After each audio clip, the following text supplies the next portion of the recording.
Hey guys, how's it going? Hope you're doing well. My name is Crown, and today I'm going to read you some very interesting stories that I hope that you're gonna love. And now, without further ado, let's go!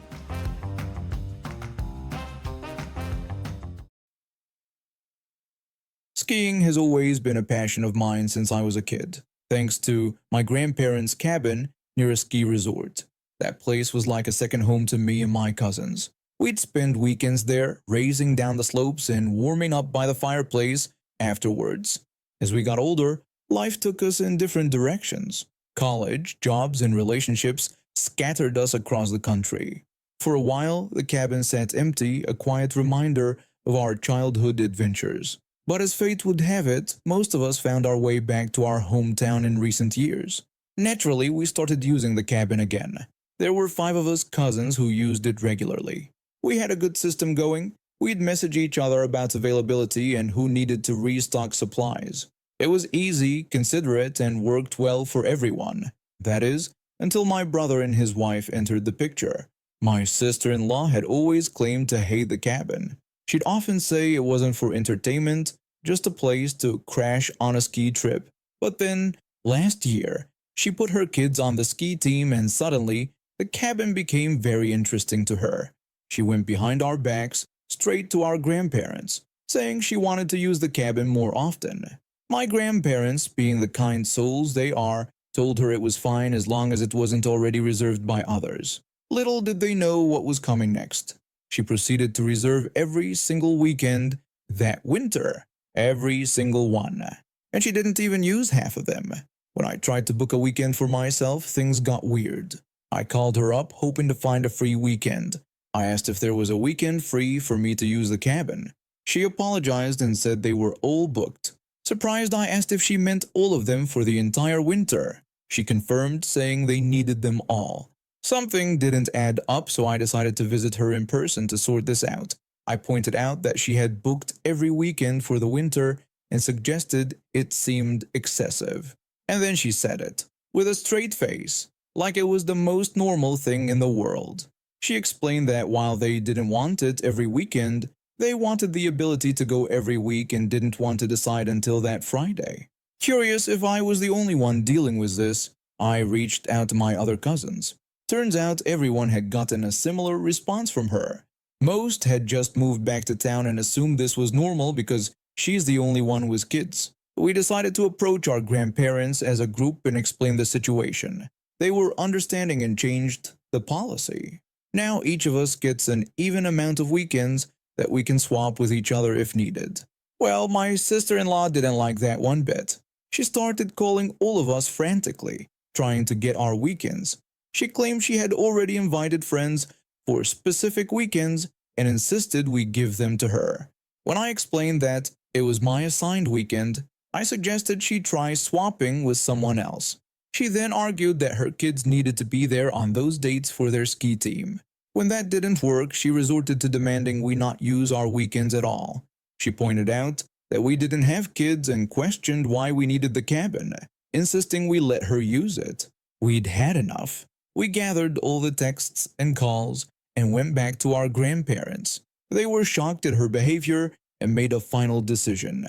My sister-in-law could only use the place if she got confirmation that none of us would be there. Basically, she'd never get to use it. She's still freaking out about it, calling and texting nonstop. But there's a silver lining to all this drama. It's brought us cousins closer together. We've all agreed to be adults about it and just talk to each other when conflicts arise. The last time I saw her, she was red-faced and fuming. She complained that it was unfair and accused us of ganging up on her. I calmly explained that we weren't ganging up on her, but just ensuring everyone gets fair use of the cabin. She tried to argue about her kids again, but I reminded her that her kids weren't the only ones who mattered and that we all had a right to use our family's cabin. She stormed off, but I couldn't help feeling a sense of satisfaction. Sometimes entitled people need to learn that the world doesn't revolve around them. Now we appreciate the cabin more, knowing we fought for it, for ourselves, and for each other. I've been living in this neighborhood for over 20 years now. It's a quiet place, mostly filled with retirees like myself. We've got a tight-knit group of us old-timers who've been here since the beginning. There's me, the former mechanic, my neighbor who used to be a teacher, another who was a carpenter, and our fourth friend, who worked as a mailman his whole life. We've seen this place change over the years, but nothing prepared us for the nightmare that moved in about a year ago. This guy, probably in his 40s, got elected as the president of our homeowners association. From day one, he was trouble. At first, it was little things. He'd nitpick about lawn care, fence heights, and whatnot. But then he started getting real nasty. He'd issue fines for the most ridiculous reasons. $100 for leaving your trash can out an hour too long. Or $200 for your grass being half an inch too tall. It was madness. Most of us could weather the storm, even if it meant grumbling and paying up. But our friend, the retired mailman, he was living on a fixed income. Every fine hit him hard, and this new president seemed to have it out for him especially. One day, I was having coffee with my old friend on his porch when that jerk showed up. The HOA president confronted my friend about his unpaid fines, warning him of consequences. My friend tried to explain his financial struggles, mentioning his limited pension. The president coldly dismissed his explanation, insisting rules had to be followed regardless of circumstances. When I tried to intervene, pointing out my friend's difficulties and appealing for compassion, the president rudely told me to stay out of it, saying it was between him and my friend. He stormed off, leaving my friend shaking. I tried to comfort him, but I could see the worry in his eyes. We all pitched in to help him pay when we could, but those fines just kept coming. Then, about a month ago, the worst happened. That heartless president put a lien on my friend's house for unpaid fines. When my friend found out it was too much for his old ticker, he collapsed right there on his front lawn. We called an ambulance, but it was too late. At the funeral, me and the other two old-timers, we made a pact. This couldn't stand. We'd been pushovers for too long, and now our friend was gone. It was time to take action. We planned it carefully. We knew we'd need alibis, so we enlisted the help of our wives and a few trusted neighbors. On the chosen night, we told them to say we were playing poker if anyone asked. Around midnight, we got in our trucks and drove to that jerk's house. We brought our guns, old hunting rifles mostly, nothing too fancy, but they do the job. For 15 solid minutes, we unloaded on that house and his precious cars. The sound was deafening, but at that moment, all I could hear was justice. We put holes in everything we could see. His fancy sports car, Swiss cheese, his perfectly manicured lawn ornaments, shattered. That big picture window he was so proud of, gone. When we heard sirens in the distance, we packed up and drove off. Our alibis were solid, and we'd been careful not to leave any evidence. Back home, we cracked open a beer and waited. The next day, the neighborhood was buzzing.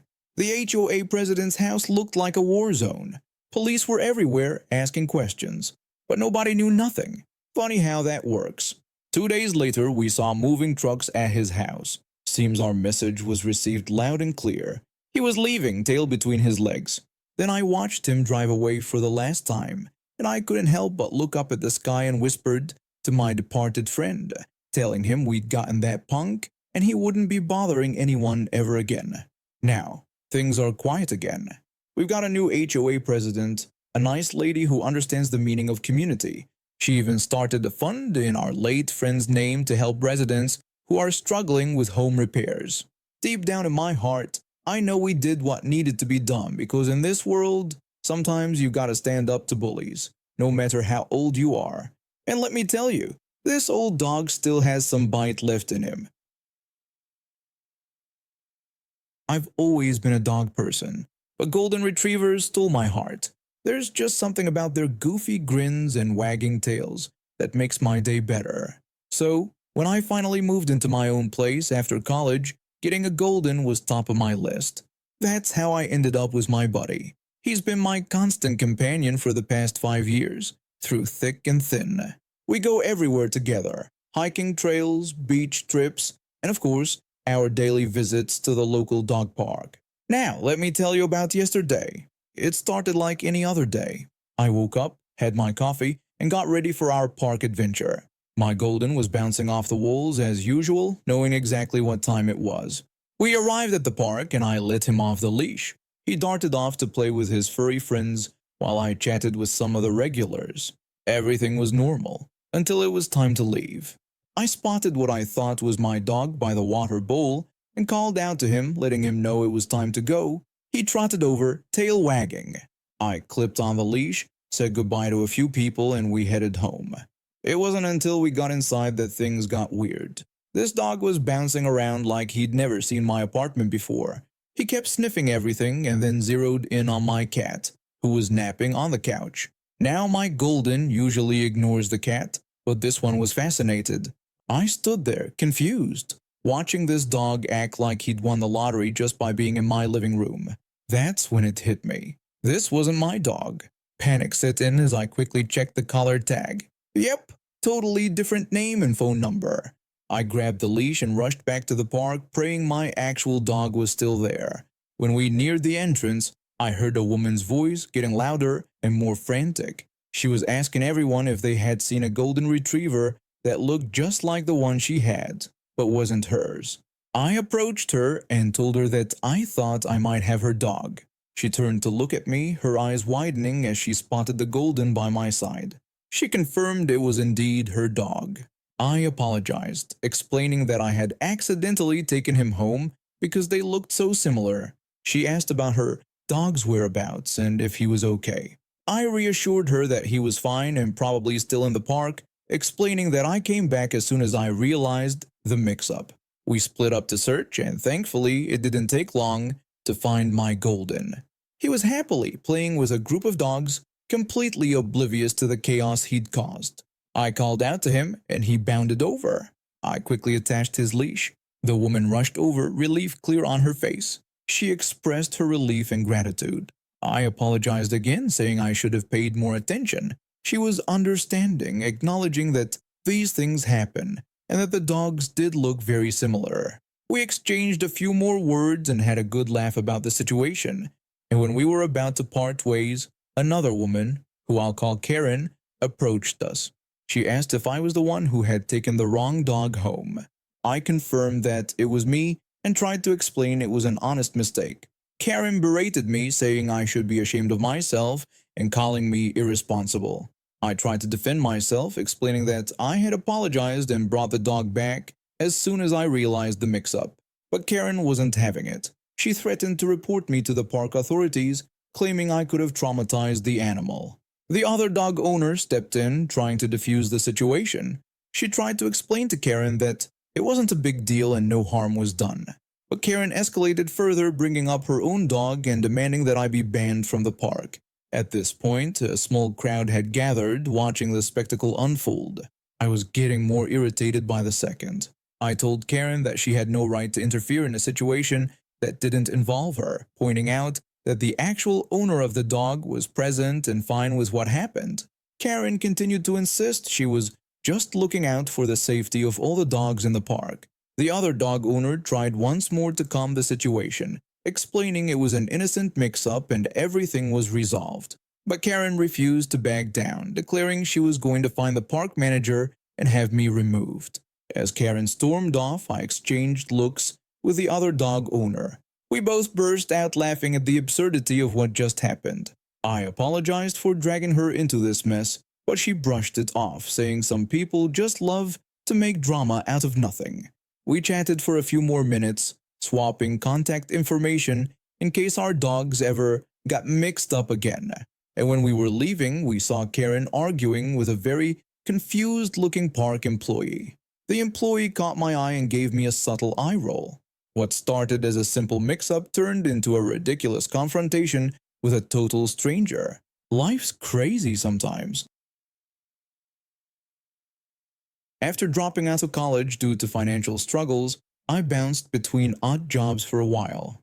Eventually, I landed an entry-level position at this big tech company, mostly because my cousin worked in HR and put in a good word for me.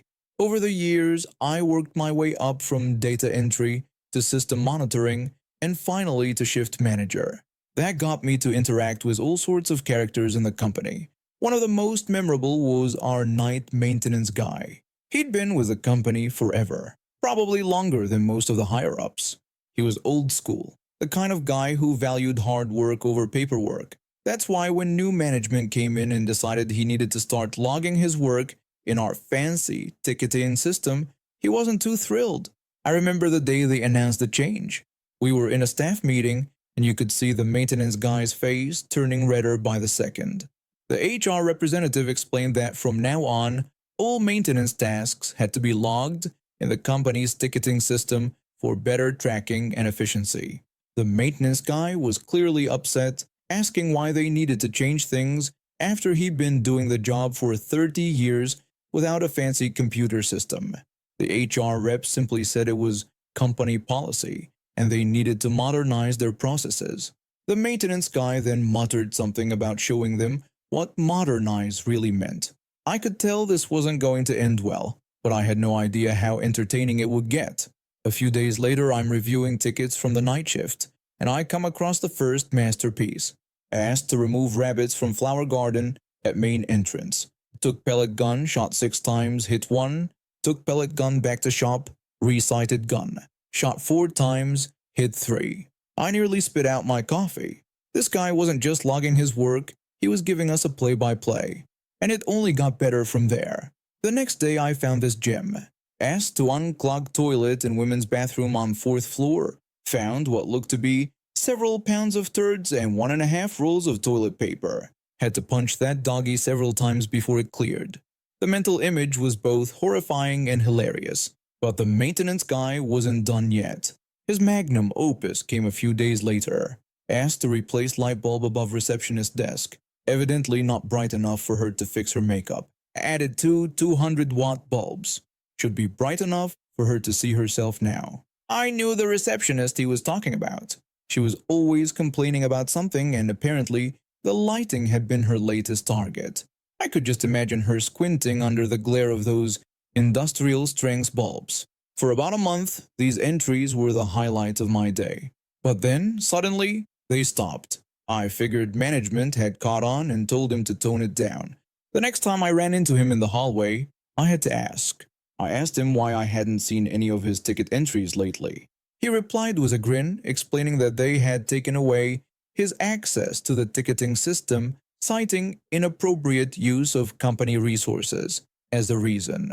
I told him that his entries had really brightened up my day. He seemed pleased that someone had appreciated his artistic talents and expressed disappointment that others couldn't see the humor in it. We shared a laugh, and he went on his way, whistling as he pushed his cart of tools down the hallway. The whole incident got me thinking about how sometimes the old ways of doing things aren't necessarily worse than the new. Sure, the ticketing system had its place, but for a guy who'd been doing his job efficiently for decades, it was just an unnecessary hurdle. A few weeks later, I overheard some of the higher-ups discussing the maintenance department's productivity. One executive expressed confusion about why their maintenance response times had actually gotten slower after implementing the new system to improve efficiency. Another suggested that maybe they should reconsider, noting that the old system seemed to work just fine. I guess you don't need a fancy system to track good work. You just need to let people do their jobs. And honestly, now whenever I'm having a rough day at work, I just think back to those ticket entries and chuckle. Who knew unclogging toilets could be so entertaining? And now we have reached the end of today's stories. Thank you for watching, and see you next time.